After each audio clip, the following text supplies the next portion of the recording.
This is such a predictable story now. LaMarcus Aldridge, a 7-time All-Star. Where does he go? Signs with the Brooklyn Nets. So I have two reactions to this. First reaction is, this is a fantasy. We are living in a winter wonderland. This is a utopian society. Are we serious? This is absurd. Adam Silver, do you have any reverence for competition? Seriously. This is absolutely outrageous. The 6th All-Star on the Brooklyn Nets in the same year. The same team. Now, Adam Silver and David Stern are different commissioners. Both firm, but Adam Silver is much less stringent, much more pro player, and advocates for players much more than David Stern ever did. But remember when David Stern vetoed the trade that would have sent Chris Paul to the Lakers? It would have sent Lamar Odom to the New Orleans Hornets and Pau Gasol to the Houston Rockets. It was a complicated 3-team trade. And at the time, the NBA owned a majority stake in the New Orleans Hornets. And so the NBA felt that Dell Demps, the general manager of the New Orleans Hornets, was not within his right to make this trade. And the NBA thought that pairing Kobe Bryant with Chris Paul would cause an imbalance of power in NBA. Now, those two guys at the time, had they been playing, this would have been the 2011-2012 season. It was actually the lockout season, a shortened season. And those two players were the only active players on the Lakers roster at that time that would have been All-Stars. They had 17 combined All-Star appearances between Kobe and Chris Paul. Andrew Bynum hadn't yet been an All-Star. He didn't achieve that status until later in the season.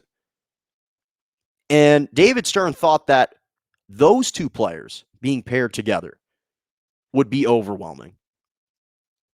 Let me break this down for you. The Brooklyn Nets, their roster, the number of combined All-Star appearances on this Brooklyn Nets team, as currently constructed, 41 All-Star appearances between LaMarcus Aldridge, Blake Griffin, DeAndre Jordan, James Harden, Kyrie Irving, and Kevin Durant. 41 combined All-Star appearances between the 6 of them. And 2 of those guys, in LaMarcus Aldridge and Blake Griffin, who at one point in their career were the number 1 options on their respective teams, have combined for 13 All-Star appearances. Are we serious, NBA? Is this a joke?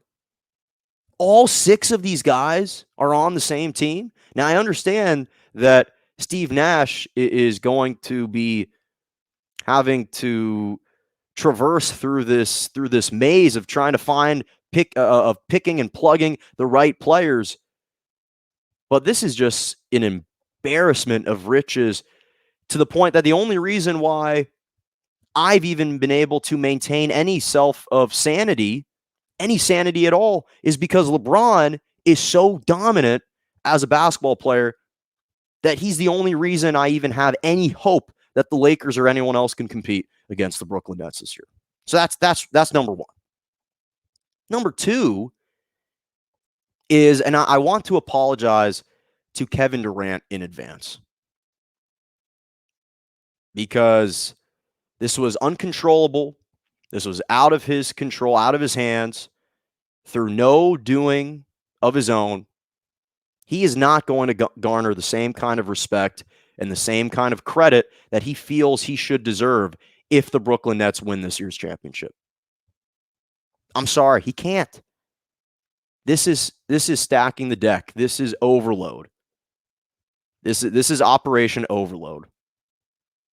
This is a bit gratuitous at this point,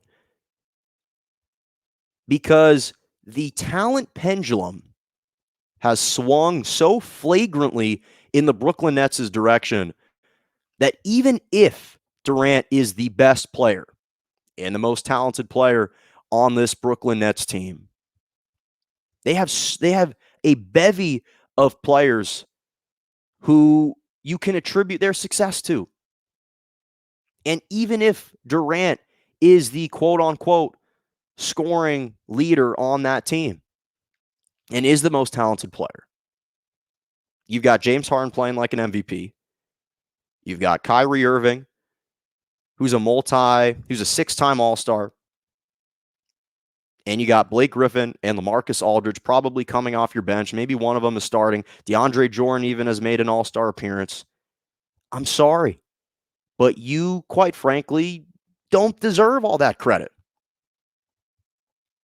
And again, it's through no fault of his own.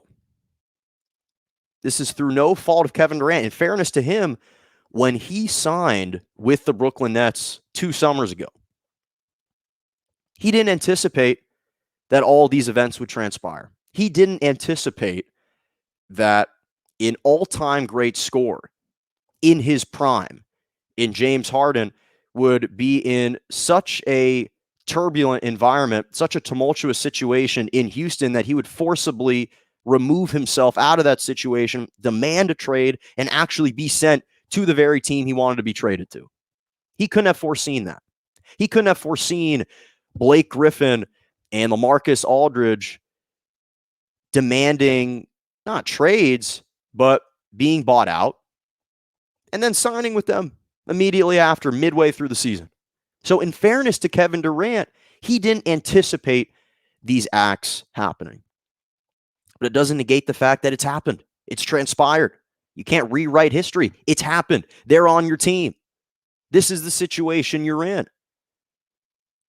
And you can say it's unfair, but to be honest, again, through no fault of his own, there's just too much talent there for Kevin Durant to be the sole reason why they're going to win this championship if they do. Let's think about why he left Golden State.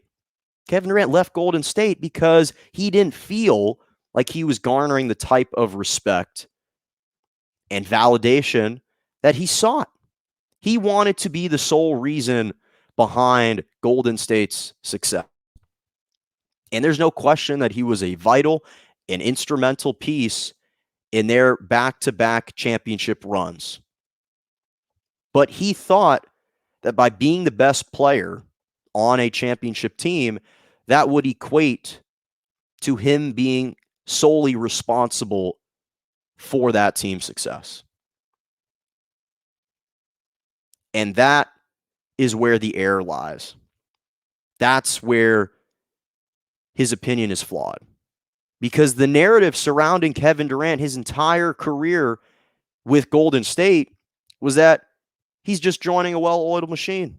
He's joining a well-established powerhouse that has already put the NBA on notice that they are forming a dynasty. Already. They'd just gone 73-9 the year prior.